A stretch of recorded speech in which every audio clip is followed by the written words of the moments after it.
हमारा नेता कैसा हो? विनोद भैया जैसा हो। हमारा नेता कैसा हो? विनोद भैया जैसा हो। विनोद भैया जिंदाबाद जिंदाबाद जिंदाबाद विनोद भैया जिंदाबाद जिंदाबाद जिंदाबाद।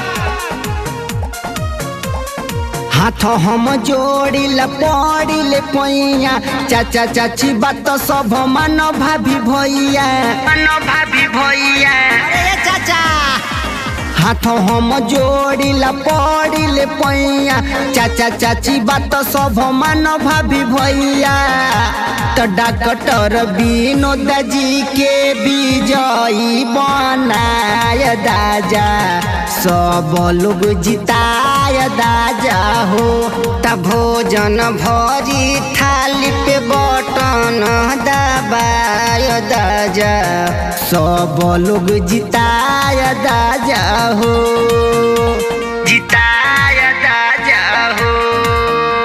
हमारा नेता कैसा हो? विनोद भैया जैसा हो। हमारा नेता कैसा हो? विनोद भैया जैसा हो। विनोद भैया जिंदाबाद जिंदाबाद जिंदाबाद विनोद भैया जिंदाबाद जिंदाबाद जिंदाबाद।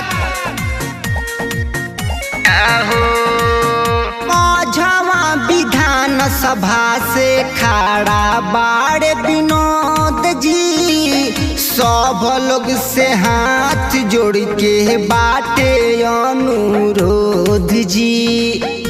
अरे दादा पालकी ध्यान दिहो।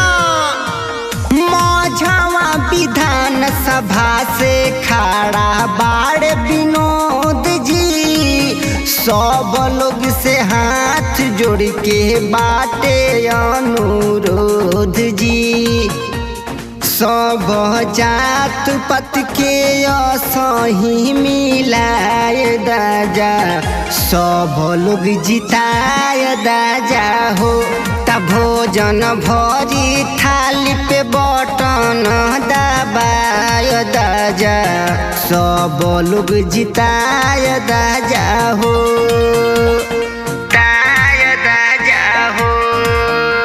हमारा नेता कैसा हो? विनोद भैया जैसा हो। हमारा नेता कैसा हो? विनोद भैया जैसा हो। विनोद भैया जिंदाबाद जिंदाबाद जिंदाबाद विनोद भैया जिंदाबाद जिंदाबाद जिंदाबाद। भाजपा निषाद पार्टी के बाटे गठबंधन